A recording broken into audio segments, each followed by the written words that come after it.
بسم اللہ الرحمن الرحیم۔ السلام علیکم۔ آج ہم آغاز کرنے جا رہے ہیں تاریخ کلاس 7 کے پی کے ٹیکسٹ بک بورڈ پشاور۔ آج ہم باب دوم پڑھنے جا رہے ہیں۔ انتہائی دلچسپ اسلامی تاریخ ہے اور چیپٹر کا نام ہے اسلامی تہذیب کا عروج۔ اس چیپٹر کو ہم 3 حصوں میں انشاءاللہ کور کریں گے۔ آج کے لیکچر میں اموی دور کا احاطہ کرنے کی کوشش کریں گے۔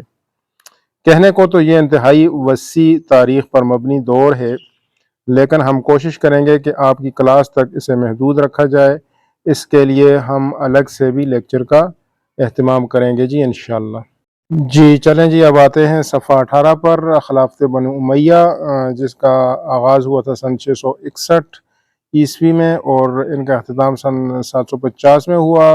تقریباً 90 سال پر مشتمل یہ دور ہے اور بڑے اچھے طریقے سے بریف کیا ہے آپ کے بک والے نے کہ بنو امیہ کی تاریخ کا آغاز حضرت امیر معاویہ بن ابو سفیان رضی اللہ عنہ سے ہوا، جو اس خلافت کے بانی تھے۔ ان کا تعلق قبیلہ قریش کی شاخ بنو امیہ سے تھا۔ امیہ حضرت معاویہ رضی اللہ تعالیٰ عنہ کے پردادا کا نام تھا۔ حضرت معاویہ رضی اللہ عنہ کے والد کا نام ابو سفیان رضی اللہ عنہ اور ان کے جو والد تھے ان کا نام حرب اور پھر ان کے والد کا نام امیہ۔ تو جو امیہ ہے انہی سے جو ہے نا، انہی کے نام سے یہ سلطنت چلی۔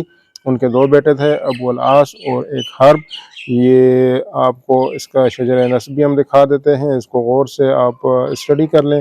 پھر آگے جو حرب کی طرف سے ان کا جو شجر نسب چلتا ہے وہ معاویہ دوم سن 684 میں جا کے ختم ہو جاتا ہے، جبکہ دوسری طرف جو ہے وہ ابو العاص اور الحکم اور مروان، ٹھیک ہے۔ تو مروان سے ایکچولی چل رہا ہے یہ شجرہ 684 کے بعد 685 سے سٹارٹ ہوتا ہے اور پھر آگے ان کا جو ٹری ہے وہ شروع ہو جاتا ہے سلطنت کا۔ تو بات کر رہے تھے حضرت معاویہ رضی اللہ عنہ کی، تو قبل اسلام جو دور ہے اس میں ایک مشہور سپہ سالار تھے اور بعد از اسلام نبوت کے بعد کا جو دور ہے اس میں کاتب وحی بھی ہیں وہ، اور انہوں نے بہت جنگیں بھی لڑیں رومیوں کے ساتھ بھی اور باقی بھی افواج کے ساتھ۔ بہت بڑا انہوں نے، یعنی کہ ان کا جو تعلق ہے وہ ایکچولی جو بیسیکلی جو ہے نا مکہ سے تھا، ان کے جو دادا پر دادا کا تھا، ٹھیک ہے۔ پھر بعد میں گورنر بن گئے شام کے اور شام میں ہی حکومت کرتے رہے۔ رسول اللہ صلی اللہ علیہ وسلم کہ دنیا سے تشریف لے جانے کے بعد خلافت راشدہ کا جو دور ہے وہ انتہائی سنہری دور تھا، کوئی 30 سالہ دور ہے، 661 تک وہ جاری رہا۔ اور یہ سال یعنی جو 661 کا سال ہے چوتھے خلیفہ حضرت علی رضی اللہ عنہ کی شہادت کا سال ہے۔ لوگوں نے حضرت حسن رضی اللہ عنہ کے ہاتھ پر بیعت کی۔ حضرت حسن رضی اللہ عنہ ایکچولی 6 مہینے تک رہے تھے خلیفہ، اور حضرت علی رضی اللہ عنہ کی خلافت کے دوران شام کے گورنر حضرت امیر معاویہ رضی اللہ عنہ تھے، پہلے سے وہ تھے، اور کچھ لوگ انہیں خلیفہ بنانا چاہتے تھے۔ مسلم امہ کے اتحاد کو مد نظر رکھتے ہوئے حضرت حسن رضی اللہ عنہ نے حضرت امیر معاویہ رضی اللہ عنہ کے ساتھ صلح کر لی، کوئی کنٹیسٹ نہیں کیا جی، اور انہوں نے بہت بڑی یعنی کہ قربانی دی مسلم امہ کے اتحاد کی خاطر۔ اور یوں بنو امیہ کی جو خلافت ہے اس کا سٹارٹ ہوتا ہے 661 میں۔ تو ان کا جو مرکز تھا وہ شام ہی تھا اور دمشق ان کا دارالخلافہ تھا۔ تو ابھی یہ آگے جو نیچے دیا ہوا ہے شجرہ نسب، آپ اس کو غور سے دیکھیں اگر تو عبد الشمس سے شروع ہو کر امیہ، پھر حرب، یعنی کہ ایک طرف حرب اور دوسری طرف آپ کہہ سکتے ہیں ابو العاص، اور پھر ابو العاص سے نیچے الحکم، الحکم سے نیچے مروان، اور ایکچولی جو حکومت کا سٹارٹ ہے ادھر مروان سے وہ سٹارٹ ہو رہا ہے، اور وہ جا کے ایک طرف اسپین میں جا کے 800 سال حکومت ہو رہی ہے اور دوسری طرف 744، ٹھیک ہے۔ یہاں سے آگے یہاں تک آپ کی بک میں جو دیا ہوا ہے اس حساب سے ہم اسٹڈی کریں گے۔ اگلے ٹاپک پہ آتے ہیں، بنو امیہ اور مسلم ریاست کی وسعت۔ تو بنو امیہ کا دور سٹارٹ ہو رہا ہے 41 ہجری میں اور عیسوی کے حساب سے سن 661 اور اینڈ ہو رہا ہے ان کا 132 ہجری میں، اور عیسوی کے حساب سے سن 750 عیسوی میں، اور تقریباً یہ 90 سال کا دور ہے تقریباً، اور مروان بن محمد کی شکست پر یہ ختم ہو رہا ہے۔ بنو امیہ کا دور جو ہے وہ اس کی سلطنت کو اگر دیکھا جائے تو 5 صوبوں میں یہ منقسم تھے۔ عراق میں جس کا صدر مقام کوفہ تھا، عرب کے مشرقی علاقے اور ایران جو ہیں وہ اس میں شامل تھے۔ دوسرے نمبر پہ حجاز مقدس، نجد اور یمن ایک والی کے ماتحت تھے۔ تیسرے نمبر پر دیکھا جائے تو آرمینیا و آذربائیجان جو تھے وہ ان کو ملا لیں تو وہ بھی ایک والی کے زیر تصرف تھے۔ اور 4 نمبر پہ آپ حساب لگائیں تو مصر کی ولایت، مصر ٹوٹلی الگ تھا۔ 5 نمبر پہ اگر دیکھا جائے تو افریقہ کی جو ولایت ہے اس کا صدر مقام کیروان تھا۔ اندلس اور بحر المتوسط کے جو مفتوحہ جزائر جو تھے وہ بھی اسی کے ماتحت تھے۔ 90 سال کے دور حکمرانی میں یہ سارے علاقے اموی حکمرانوں نے فتح کیے، تو یہ ایک ریکارڈ بھی ہے۔ ان کے عہد میں مشرق میں سندھ کو لے لیں اور مغرب میں افریقہ اور اندلس تک ان کا سکہ چلتا تھا۔ بحری بیڑا حضرت امیر معاویہ رضی اللہ عنہ کے دور میں ہی تیار کر لیا گیا، جس سے اموی دور سلطنت کی بحری طاقت مضبوط ہوئی، اور اس طرح وہ رومیوں کا مقابلہ کیا کرتے تھے۔ حضرت عمر بن عبدالعزیز رحمۃ اللہ علیہ کے دور میں اشاعت اسلام کا کام عروج پر تھا۔ افریقہ کے جو بربر قبائل ہیں انہوں نے اسلام میں داخل ہوتے رہے جوک در جوک۔ مدینہ علم و حدیث کا سب سے بڑا مرکز تھا۔ علم و نحو، صرف و نحو یا علم و نحو جو ہے اس کی بنیاد بھی انہی کے دور میں رکھی گئی۔ متعدد جو کیمیائی کتب ہیں عربی میں ان کا ترجمہ کرایا گیا۔ قرآن پاک کے اعراب، اور اسی طریقے سے حضرت عمر بن عبدالعزیز نے یونانی طبیبوں کو اسکندریہ سے انطاکیہ منتقل کیا۔ اس دور میں بہت سی مساجد جن میں مسجد کیروان، مسجد قرطبہ اور مسجد دمشق، جامع مسجد دمشق شامل ہیں۔ اس کے علاوہ جو مسجد نبی کی توسیع کا کام ہوا تھا وہ بھی اسی دور میں کیا گیا۔ اس کے علاوہ جو ہے وہ شاہی محلات بھی بنوائے گئے، اور اس کے علاوہ اگر دیکھا جائے آپ کی بک پہ جو کہا گیا ہے یعنی کہ بنو امیہ کے عہد میں مسلم ریاست تو بڑی حد تک پھیلی ہوئی تھی۔ اس وقت مسلمان فوجیں شام، عراق اور مصر میں موجود تھیں، کیونکہ شام میں ان کی حکومت کا مرکز تھا، اور شام میں موجود فوجوں نے اناطولیہ اور آرمینیا میں جنگیں کیں۔ یہ خطے اس وقت بازنطینی سلطنت کے زیر نگین تھے، اور عراق میں موجود فوجوں نے خراسان اور سندھ فتح کیا۔ محمد بن قاسم آئے اور انہوں نے سندھ فتح کیا، اور مصر میں موجود فوجوں نے شمالی افریقہ میں جنگ کی۔ تو اس طریقے سے وہ آگے اندلس اور اسپین فتح کر کے 800 سال حکومت کا پھر دور کا آغاز ہوتا ہے۔ اسی طریقے سے اپنے عروج کے ایام میں بنو امیہ کی خلافت نے تقریباً 5.8 ملین مربع میل کا رقبہ اپنے تسلط میں لیا، اور اس کی آبادی 62 ملین افراد پر مشتمل تھی، یعنی کہ جو اس وقت جو دنیا کی آبادی تھی اس کا 30% حصہ آپ کہہ سکتے ہیں وہ بنو امیہ کے پاس تھا۔ نیکسٹ ٹاپک ہے آپ کا اناطولیہ کی مہمات۔ تو صلیبی جنگیں تو بہت پہلے سے شروع ہو گئی تھیں۔ کفر اور اسلام کی جنگیں تو حضرت امیر معاویہ رضی اللہ عنہ کا ایک بہت بڑا کارنامہ یہی تھا کہ ایک مضبوط بحری فوج کی تشکیل، تاکہ مشرقی بحیرہ روم میں موجود بازنطینی جو سلطنت تھی اس کو انہوں نے کمزور کرنا تھا۔ ایک بحری فوج، نیوی جو تھی وہ حضرت امیر معاویہ رضی اللہ عنہ نے بنائی، اور مشرقی بحیرہ روم میں روڈز اور دیگر جزیروں پر 671 عیسوی میں قبضہ کر لیا۔ تو 674 عیسوی میں بازنطینی سلطنت کے دارالحکومت قسطنطنیہ کا محاصرہ کر لیا گیا۔ تو دیکھا جائے تو یہ یعنی کہ بہت پرانے محاصرے چل رہے ہیں۔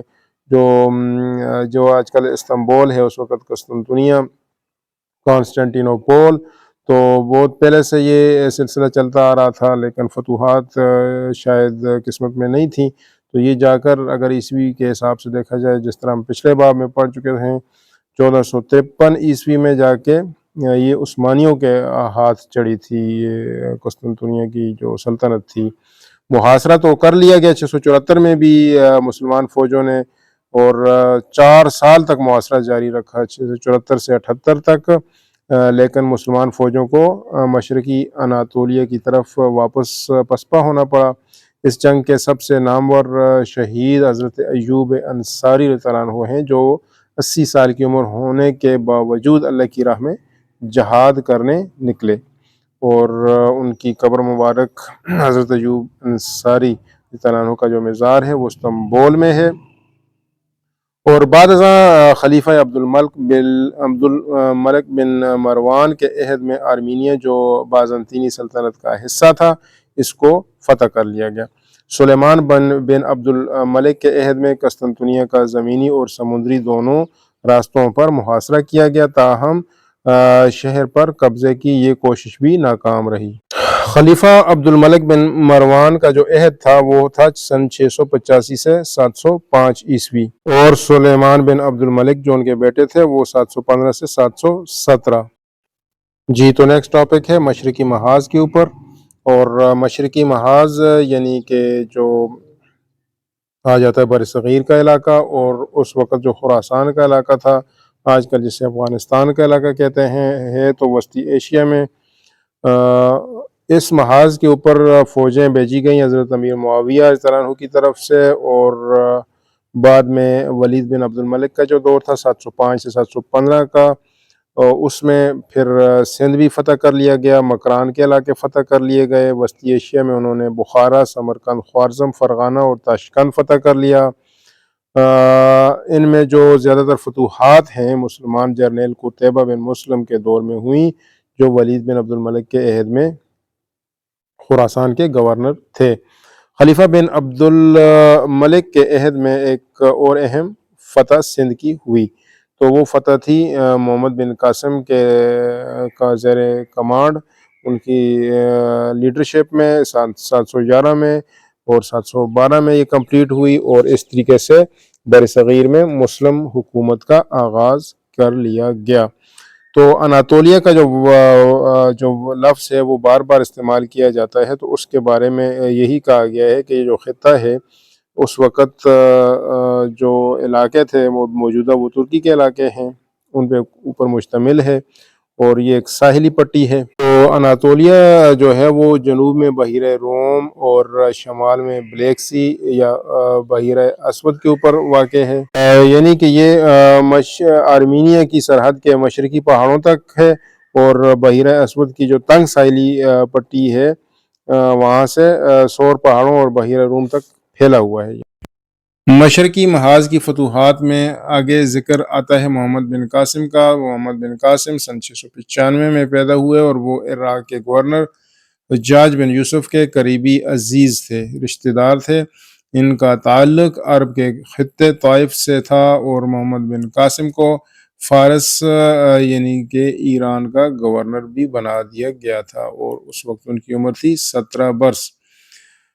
طلوع اسلام کے بعد عرب تاجر جنوبی ایشیا اور جنوب مشرقی ایشیا میں اسلام لے کر آئے، کیونکہ وہ سفر کرتے تھے، ان علاقوں میں تجارت کیا کرتے تھے۔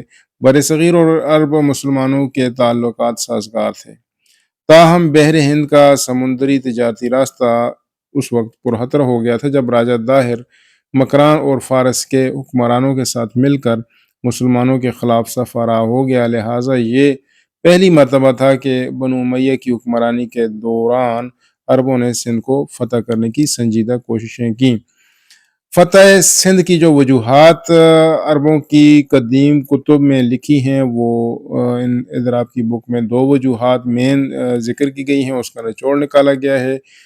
تو فتح سندھ کی جو پہلی وجہ بتائی گئی ہے وہ ہے بحری قزاقوں نے دیبل کی بندرگاہ پر حملہ کر کے عرب جانے والے بحری جہازوں کو لوٹ لیا۔ ان قزاقوں نے کچھ معصوم بچوں اور عورتوں کو اغوا بھی کیا۔ یہ واقعہ سن کر عراق کا جو گورنر تھا اس وقت کا حجاج بن یوسف، اس نے خط لکھا راجہ داہر کو کہ وہ لوٹا ہوا مال اور جو مسلمان اغوا کنندگان ہیں انہیں واپس کرے۔ جو دوسری وجہ ہے وہ حجاج بن یوسف نے یہ مطالبہ بھی کیا کہ وہ ان عرب باغیوں کو بھی واپس کرے جنہوں نے مکران کے گورنر کو قتل کر کے سندھ میں پناہ لے رکھی تھی۔ البتہ حجاج بن یوسف اور راجہ داہر میں کوئی خاص معاہدہ نہ پا سکا۔ معاملات بہرحال شدت اختیار کر گئے اور اس نہج پر پہنچ گئے کہ حجاج بن یوسف مجبوراً فیصلہ انہوں نے کیا کہ وہ محمد بن قاسم کی کمان میں ایک فوجی مہم کا آغاز کرے اور راجہ داہر سے لڑے۔ اس حوالے سے حجاج بن یوسف نے ایک انتہائی مضبوط فوج تیار کی جس کی کمانڈ کر رہے تھے محمد بن قاسم۔ تو محمد بن قاسم سفر کرتے ہوئے مکران پہنچے۔ یہاں پر کئی مقامی جاٹوں اور دیگر قبائل نے محمد بن قاسم کا ساتھ دیا۔ یہ بات بڑی اہمیت کی حامل ہے کہ بدھ مت سے تعلق رکھنے والے افراد نے محمد بن قاسم کو ویلکم کیا کیونکہ یہ لوگ راجہ داہر کے دور اقتدار سے اپنے آپ کو غیر محفوظ سمجھتے تھے۔ محمد بن قاسم نے پہلے دیبل کی طرف پیش قدمی کی جو کراچی کا جو پرانا نام ہے دیبل مضبوط قلعہ ہوا کرتا تھا، بند شہر تھا اس وقت۔ منجنیکوں کی مدد سے عرب فوج اس سرخ جھنڈے کو گرانے میں کامیاب ہو گئی جو ایک بڑے مندر پر لہرا رہا تھا اور وہ سیاسی قوت اور اتحاد کی علامت سمجھا جاتا تھا۔ اس بات سے راجہ داہر کی فوج کے حوصلے پست ہو گئے اور یہ عربوں کے ہاتھ آ گیا۔ محمد بن قاسم نے دریائے سندھ کے کنارے خطے کے اندر سفر کرنا شروع کر دیا۔ دیگر شہروں میں یا تو ہتھیار ڈال دیے گئے یا محمد بن قاسم کے ہاتھوں فتح ہوئے۔ اروڑ کے مقام پر ہونے والی جو گمسان کی جنگ ہے اس میں راجہ داہر مارا گیا۔ محمد بن قاسم کی فوجوں کو باقی ماندہ فوجوں کو شکست دینے میں مہینے لگ گئے، جس کے بعد پورا سندھ مسلمانوں کے قبضے میں آ گیا اور پھر کئی صدیوں یہاں پر مسلمانوں کی حکومت رہی۔ محمد بن قاسم کے سندھ کی فتح اور داخلے کے بعد سندھ میں عربوں کا جو نظام حکومت ہے وہ راجہ داہر کی طرز حکومت سے مختلف تھا۔ مقامی آبادی جو تھی اس کے ساتھ نرمی کا سلوک روا رکھا گیا تھا اور سب کو ہی مذہبی آزادی حاصل تھی۔ اس کے علاوہ مقامی جو آبادی تھی اس پر ٹیکس اسی لیے بھی عائد کیے گئے کہ اس کے عوض جو آبادیاں تھیں لوکل آبادیاں ان کا جو جان و مال کا تحفظ تھا اس کو یقینی بنایا گیا اور مذہبی مقامات جیسے مندر وغیرہ کو بھی حملوں سے محفوظ کر دیا گیا تھا اور ہندوؤں کو آزادی تھی کہ وہ اپنے قوانین جو بستیوں میں ہیں وہ لاگو کر سکیں اور منصوبہ جو تھا ایک اس کے تحت محمد بن قاسم نے جو معززین اور راجہ داہر کے سابقہ ملازمین تھے اس کو بھی اپنے اداروں میں بھرتی کر دیا اور اس طرح محمد بن قاسم کی جو حکمرانی تھی وہ بھی مضبوط تھی۔ البتہ جو مقامی غیر مسلم لوگ تھے ان کو فوج کی ملازمت سے مبرہ رکھا گیا۔ تو جنوب مشرقی ایشیا اور برصغیر کے درمیان تجارت میں بتدریج اضافہ ہوتا گیا ایک طرف، اور دوسری طرف جو عرب قیادت تھی جس وقت کمزور ہوئی تو آہستہ آہستہ جو سندھی گورنر تھے انہوں نے بھی عرب سلطنت سے ناطا توڑ دیا۔ محمد بن قاسم کی سندھ کی فتوحات اور سندھ میں قدم جمانے کے بعد برصغیر میں اسلام کا پھیلاؤ ممکن ہو سکا۔ سندھ کی فتح سے برصغیر میں اسلام کا پھیلاؤ جو تھا اس کی راہ بھی ہموار ہوئی، اور اگر اس بات کو دیکھا جائے مقامی لوگوں میں سے جو نچلی ذات کے لوگ تھے انہوں نے بہت بڑی تعداد میں اسلام قبول کیا کیونکہ وہ جو مساوات کا اسلام کا نظام ہے اس سے وہ بہت زیادہ متاثر تھے۔ اس کے بعد شہروں اور قصبوں میں بے شمار مساجد بھی تعمیر ہوئیں جس کے نتیجے میں سندھ اسلامی تبلیغ کا مرکز بھی بنا۔ اسلام برصغیر کا تیزی سے پھیلتا ہوا مذہب بن گیا۔ با اثر افراد نے اسلام بھی قبول کیا جس کی وجہ سے عام لوگوں میں بھی اسلام آ گیا۔ اس کام میں مزید تیزی جو تھی وہ صوفیاء کرام نے پیدا کی، جنہوں نے محبت، امن اور برداشت کا پیغام دیا، اپنی تعلیمات سے لوگوں کو حلقہ اسلام میں داخل کیا۔ انہی صوفیاء کرام کی محنت تھی کہ چند سالوں میں ہی اسلام برصغیر کا دوسرا بڑا مذہب بن گیا۔ اگرچہ محمد بن قاسم نے برصغیر کے شمال مغربی حصے کو فتح کیا، تاہم مسلمان حکمرانوں کی رواداری نے لوگوں کو بہت متاثر کیا اور پورے خطے میں لوگوں نے اسلام قبول کیا۔ اس بات سے ہندوستان میں اسلام کا پھیلاؤ مزید تیز ہو گیا۔ ہمارا اگلا ٹاپک ہے افریقہ کی فتوحات۔ بنو امیہ کے عہد میں افریقہ میں فتوحات کا سلسلہ شروع ہو چکا تھا۔ ایک عظیم مسلمان سپہ سالار عقبہ بن نافع نے افریقہ کے کئی خطوں کو فتح کیا، جن میں آج کا الجزائر، تیونس، لیبیا اور بحر اوقیانوس کے ساحلوں تک مراکش بھی شامل ہیں۔ عقبہ بن نافع مسجد کیروان جسے کہتے ہیں، جو کہ سن 670 عیسوی میں تعمیر ہوئی، زیر نظر آپ بغور مشاہدہ کر سکتے ہیں۔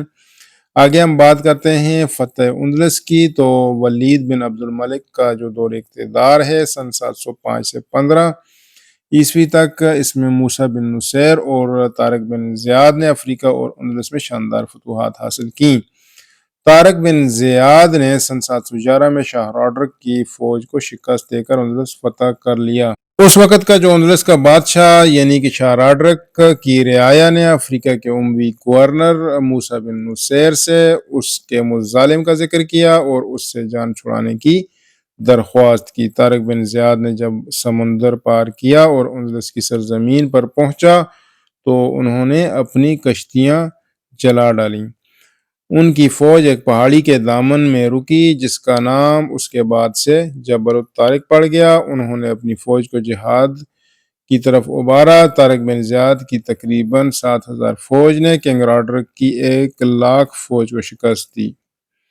اس کے بعد موسیٰ بن نصیر خود بھی اندلس آئے اور کئی علاقے فتح کیے۔ اندلس کی اموی سلطنت کے پہلے خلیفہ عبد الرحمن الداخل سن 756 عیسوی سے آخری خلیفہ ہشام دوم تک 1009 عیسوی تک کوئی 253 سال ان کی حکومت رہی۔ اسی طرح غرناطہ میں اموی حکومت جو تھی وہ 200 سال تک قائم رہی اور عیسائیوں کو آگے بڑھنے نہیں دیا گیا۔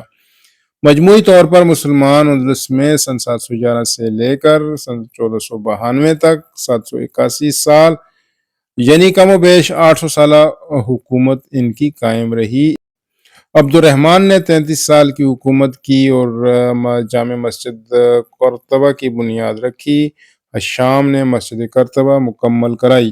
بہرحال اندلس میں بنو امیہ کا دور انتہائی سنہری دور تھا اور یہاں کے جو سرکردہ حکمران ہیں عبد الرحمن اول اور سوم تھے۔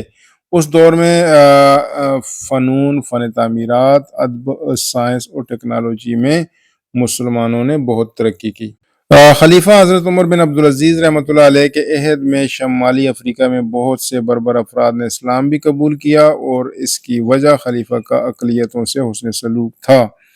بنو امیہ کے عہد کے اختتام تک مسلم دنیا مغرب میں بحر اوقیانوس سے ہسپانیہ تک اور مشرق میں وسطی ایشیا سے برصغیر تک پھیل چکی تھی۔ اگلا ٹاپک ہے اسلامی فنون اور ثقافت کی ترقی اموی دور میں، تو اس میں ہم پہلے بات کریں گے فن تعمیر کے حوالے سے۔ اموی دور میں مصر اور شام کا قطبی طرز تعمیر، ساسانی دہاتی کام، عراقی دستکاری اور بازنطینی ظروف سازی جس پر پھول، بوٹے اور جانور بنے ہوتے ہیں شامل ہیں۔ بنو امیہ اسلامی فنون کے بانی تصور کیے جاتے ہیں۔ مساجد کی تعمیر میں مینار اور محراب کو حضرت امیر معاویہ رضی اللہ عنہ کے دور میں تعمیر کروایا گیا۔ عہد بنو امیہ کی اہم عمارتوں میں گنبد قبۃ الصحرا جسے انگلش میں ڈوم آف راک کہتے ہیں، یروشلم میں واقع ہے۔ خلیفہ عبد الملک نے سن 685 سے سن 692 کے درمیان تعمیر کروایا، یعنی کہ سن ہجری میں سن 66 سے سن 72 ہجری۔ یہ ایک خوبصورت اور متاثر کرنے والا گنبد تھا۔ اس مزار پر ہونے والا کام اسلامی فن تعمیر کا دنیا کا سب سے قدیم زندہ بچ جانے والا کام ہے۔ اسے ایک بہت بڑی چٹان پر بنایا گیا ہے۔ بعض لوگ اس مسجد کے گنبد کو، جو کہ مذکورہ چٹان کے اوپر بنایا گیا ہے، مسجد اقصی کا گنبد بھی خیال کرتے ہیں۔ مسجد الصحرا کو اس لیے بھی یہ نام دیا گیا ہے کہ مسجد شہر بیت المقدس میں موریا کی بلندی پر ایک چٹان پر بنائی گئی ہے۔ اس بنا پر اس کا دوسرا نام قبۃ الصحرا ہے۔ قبہ عربی میں گنبد کو کہا جاتا ہے۔ قبۃ الصحرا کا گنبد گولڈ کلر میں، جبکہ مسجد الاقصی کا گنبد سرمئی کلر میں ہے۔ یہ مسجد سن 769 عیسوی میں زلزلے میں گر گئی تھی، جس کو المنصور نے دوبارہ تعمیر کروایا۔ اسلامی طرز تعمیر کا ایک اور شاہکار جامع مسجد دمشق ہے، جس کی تعمیر ولید اول کے عہد سن 706 میں شروع ہوئی اور سن 715 میں سلیمان بن عبد الملک کے عہد میں ختم ہوئی۔ مسجد کی آرائش میں سنگ مرمر کا استعمال کیا گیا ہے۔ مسجد کی محرابیں گھوڑوں کے نالوں کی شکل کی بنوائی گئیں۔ مسجد کی تعمیر میں بازنطینی فن تعمیر کی جھلک صاف نظر آتی ہے۔ اس کے گنبد میں 12,000 قندیلیں سونے اور چاندی کی زنجیروں میں لٹکی ہوئی ہیں۔ ماہ رمضان میں ان 12,000 قندیلوں کو روشن کیا جاتا ہے۔ 4 مسلوں یعنی حنفی، مالکی، شافعی اور حنبلی رحم اللہ تعالی کے لیے 4 محراب الگ الگ بنے ہوئے ہیں۔ اس مسجد کی خاص بات یہ ہے کہ اس میں 75 مؤذن مقرر ہیں، جو 3 میناروں پر چڑھ کر بآواز بلند ہم آہنگ ہو کر اذان دیتے ہیں۔ جس مقام پر حضرت یحییٰ علیہ السلام کا سر مبارک کٹ جانے کے بعد رکھا گیا تھا، وہ مقام اب بھی مسجد کے اندر محفوظ ہے۔ اس پر ایک قبہ یعنی گنبد بنا دیا گیا ہے۔ خیال کیا جاتا ہے کہ قرب قیامت حضرت عیسیٰ علیہ السلام کا نزول بھی اسی مسجد کے کسی مینار پر ہوگا۔ تیمور لنگ نے فتح دمشق کے وقت 1069 عیسوی میں جامع مسجد دمشق میں آگ لگوا دی تھی۔ بعد میں اسے تیار کر لیا گیا۔ 1893 عیسوی میں بھی اس سے آتش زدگی کا سامنا ہوا، لیکن اسے پھر تعمیر کر لیا گیا۔ سلطان صلاح الدین ایوبی کی قبر بھی اسی مسجد کے سامنے واقع ہے۔ اموی فن تعمیر میں قصر امراء ولید اول نے تعمیر کروایا۔ مشہور جامع مسجد کرتبہ کی توسیع اور تزئین و آرائش حکم دوم مستنصر باللہ کے دور میں کی گئی تھی، جو ایک اموی خلیفہ تھا۔ اس کے عہد میں اندلس میں تعمیر و توسیع کا بہت زیادہ کام ہوا۔ حکم دوم مستنصر باللہ اندلس کی اموی سلطنت کا 9واں حکمران تھا۔ البتہ اگر تعمیر کی بات کریں تو عبد الرحمن اول نے سن 786 عیسوی میں اس کی تعمیر شروع کی تھی۔ ملکی قانون کے تحت اب اس مسجد کو گرجے کی ملکیت قرار دیا جا چکا ہے۔ یہ مسجد اب مکمل طور پر چرچ کی ملکیت ہے۔ اگر زبان و ادب کی بات کی جائے تو خلیفہ عبد الملک کے دور میں عربی زبان کی ترویج میں خاصا اضافہ ہوا۔ عربی کو سرکاری زبان قرار دیا گیا۔ اس بات سے عربی زبان کو خاصا فروغ بھی ملا۔ غیر عربوں کے لیے آسانی سے قرآن پڑھنے کے لیے اعراب بھی لگوائے گئے اور یہ کام حجاج بن یوسف کے دور میں مکمل کیا گیا۔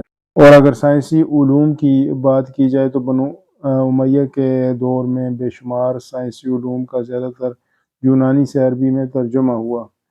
خالد بن یزید کچھ دانشوروں کو اسکندریہ سے دمشق لے کر آیا اور یہاں ایک بڑی لائبریری قائم کی۔ خالد نے خود کیمیا اور طب کی بہت سی کتابوں کا عربی میں ترجمہ کیا۔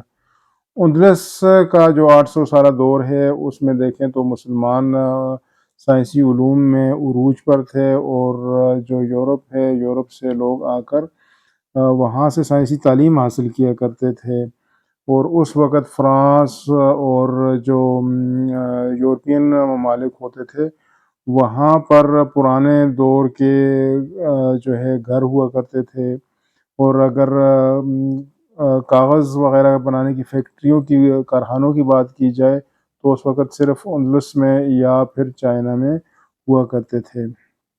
اندلس کے جو مسلمان تھے وہ سائنس میں کافی آگے تھے، اور بڑی بڑی ڈگریاں حاصل کرنے کے لیے جو یورپ سے لوگ وہاں پڑھنے آیا کرتے تھے۔ اندلس میں مسلمان مذہبی علوم کی بلند ترین سطح پر تھے۔ وہ مذہب کے علاوہ بھی دیگر علوم میں مہارت رکھتے تھے۔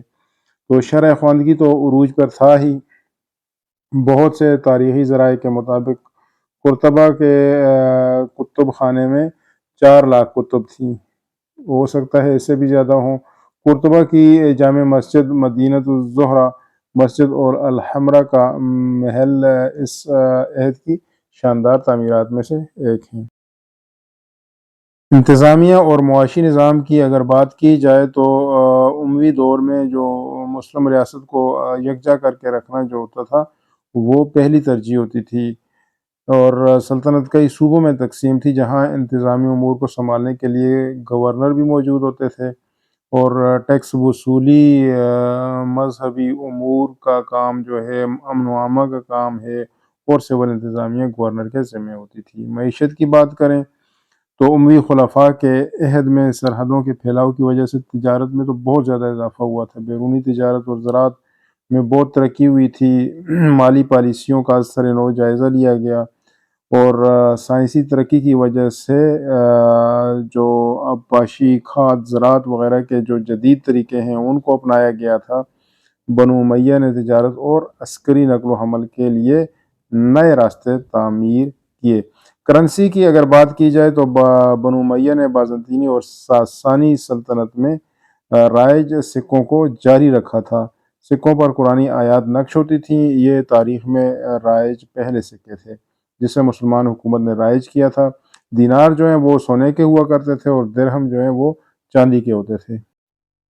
بنو امیہ کا جو مرکزی حکومتی ڈھانچہ ہے وہ کچھ اس طرح ہوا کرتا تھا کہ خلیفہ جو ہے وہ ٹاپ آف دا لسٹ ہوا کرتا تھا، اس کے بعد گورنر ہوتا تھا، اور اس کے بعد نیچے مختلف وزارتیں ہوتی تھیں جن میں مختلف جن کے کام ہوا کرتے تھے، جس طرح ٹیکس جمع آوری کا جو کام تھا وہ دیوان الخراج کا ہوا کرتا تھا، اور ڈاک کا جو نظام تھا وہ دیوان برید کے حوالے تھا۔ عدلیہ کا جو نظام تھا دیوان قودت جو ہے اس کے حوالے تھا، اور یہ جو ادارہ تھا نظام عدل کے لیے قاضی متعین کرنے کا ذمہ دار ہوتا تھا۔ دیوان الجند عسکری امور کا نظام چلاتے تھے۔ یہ بنو امیہ کے جو فوجی دستے ہیں 3 حصوں میں تقسیم تھے: پیادہ فوج، رسالہ اور توپ خانہ۔ تو رسالہ کا مطلب یہ ہے کہ فوج میں جو گھوڑ سوار دستے ہوتے تھے اس کا نام ہے رسالہ، اسے کہا جاتا ہے۔ اور دیوان رسائل یعنی کہ مراسلت، جسے ہم کہہ سکتے ہیں مرکزی سیکریٹری، مراسلہ سازی اور روابط کا جو کام مختلف اداروں میں یا بین الصوبائی یا بین الملکی ہوا کرتا ہے، وہ ان کا کام تھا۔ اور مہر سازی کے جو کام ہے دیوان الختم، یہ دفتر ہر سرکاری دستاویز کو محفوظ کرنے کا ذمہ دار ہوا کرتا تھا۔ دور بنو امیہ میں زراعت کی اگر بات کی جائے تو زراعت کا معیشت میں اہم کردار ہوتا تھا۔ حجاج بن یوسف نے عراق میں نہریں کھودنے، زراعت کو ترقی دینے اور غیر آباد جگہوں پر قصبات کی تعمیر کے لیے کام کیا۔ دیگر علاقوں سے زراعت سے وابستہ لوگوں اور جانوروں کو لایا گیا تاکہ نئی آبادیاں قائم کی جا سکیں۔ غیر آباد خطوں پر زراعت وغیرہ کی گئی، اور مصر میں بھی دیگر خطوں سے خاندان لا کر آباد کیے گئے تاکہ جنوبی مصر کے پسماندہ علاقوں کو بھی ترقی دی جا سکے۔ کاروبار کی بات کریں تو اسلامی ریاست کے پھیلنے سے نئی منڈیاں جو ہیں ان کے لیے راستے کھل گئے، اور چین اور یورپ تک جو ہے ان کی تجارت ہوا کرتی تھی۔ اس میں پینے کی اشیاء ہے، کھانے پینے کی ہیں، لکڑی اور دھاتیں، کپڑے، صنعت وغیرہ سے وابستہ اشیاء ہیں، مختلف قسم کے پتھر، آبی غذائی اشیاء ہیں، اور ادویات وغیرہ شامل ہوتی تھی۔ تو یہ ساری تجارت جو ہے یورپ وغیرہ، شام، مصر، تیونس اور مختلف اسلامی دنیا کو انہوں نے تجارتی سلسلے سے جوڑا ہوا تھا، اور ٹیکس کا جو نظام تھا وہ مالی ڈھانچے میں اہم کردار تھا اس کا، اور خلافت راشدہ کے عہد میں بھی تھا اور اس کے بعد میں بھی تھا، اور خلیفہ عمر بن عبدالعزیز نے اصولوں اور ٹیکس ضابطوں میں بہتری پیدا کی تھی، اگر عمری دور کی ہم بات کریں، تاکہ اس میں یکسانیت پیدا ہو، اور خلیفہ ہشام نے خلیفہ عمر بن عبدالعزیز کی پالیسیوں پر عمل کیا، اور اسی طرح کی ٹیکس اصلاحات خراسان، مصر اور عراق میں بھی متعارف کروائیں۔ بنو امیہ کے زوال کی وجوہات کے اوپر اگر نظر دوڑائی جائے تو 90 سالہ دور جو 661 سے 750 کے درمیان ہے، تو اس دور میں جو آخری 30 سال ہیں اس میں بہت زیادہ ان کو شدید مخالفت کا سامنا کرنا پڑا بنو عباس کی طرف سے، اور اس کے علاوہ کئی اور وجوہات تھیں، جس میں خلفاء کا طرز زندگی انتہائی پرتعیش ہو گیا تھا، اور اس سے لوگوں میں کیا ہوا، ان کے خلاف نفرت آمیز رویہ پیدا ہوا، اور جو مخالف گروہ تھے ان کو بھی موقع ملا کہ وہ لوگوں کو اکسا سکیں۔ معززین کی بے توقیری کی جاتی تھی، اور اگر دیکھا جائے تو جو جرنیل جن کی وجہ سے ان کا جو 800 سالہ دور اگر اندلس اور اسپین میں دیکھا جائے، موسیٰ بن نصیر، اور اسی طریقے سے اگر آپ مشرقی محاذ پر دیکھیں، محمد بن قاسم نے سندھ کو فتح کر کے ادھر داغ بیل ڈالی، اور قتیبہ بن مسلم کو دیکھ لیں، یہ خلیفہ سلیمان بن عبد الملک کا جو رویہ تھا ان کے ساتھ وہ اتنا اچھا نہ تھا، اور یہ جو سلوک ہے اگر دیکھا جائے اتنے بڑے بڑے لیڈران کے ساتھ دیکھ کر، یہ آہستہ آہستہ جو باقی جو لوگ تھے ان میں بھی جو جذبہ تھا وہ مان پڑ گیا۔ اسی طریقے سے غیر عربوں کے ساتھ انتہائی برا سلوک کیا جاتا تھا، اور بھاری ٹیکس بھی عائد کیے جاتے تھے، جو بڑے حکومتی عہدے تھے ان سے بھی دور رکھا جاتا تھا، اور اس طرح کرنے سے بہت زیادہ بے چینی تھی عوام الناس میں، غیر عربوں میں، اجمیوں میں۔ انہوں نے پھر بنو امیہ کے خلاف بغاوت کی، اور علمی سرگرمیوں سے بھی روگردانی تھی، اس سے بھی منفی اثرات پڑے ان کی خلافت یا سلطنت پر۔ جو غیر عرب تھے بنو امیہ کے ساتھ تو جس طرح ڈسکس کیا کہ رویہ ان کے ساتھ بھی ٹھیک نہیں تھا، ان کے مخالفین جو تھے وہ باغیوں سے جا ملے اور انہیں تجاویز پیش کرنے لگے۔ اندرونی انتشار بھی تھا بنو امیہ کی ایک زوال کی یہ وجہ بھی تھی، یہ اختلافات جو تھے وہ جانشینی اور اقتدار کی وجہ سے پیدا ہوئے، کئی صوبوں میں بغاوت بھی ہوئی، اندرونی اختلافات نے ان کے مخالفین کو مضبوط کر دیا، اور کچھ ہی سالوں میں پوری سلطنت روبہ زوال ہو گئی۔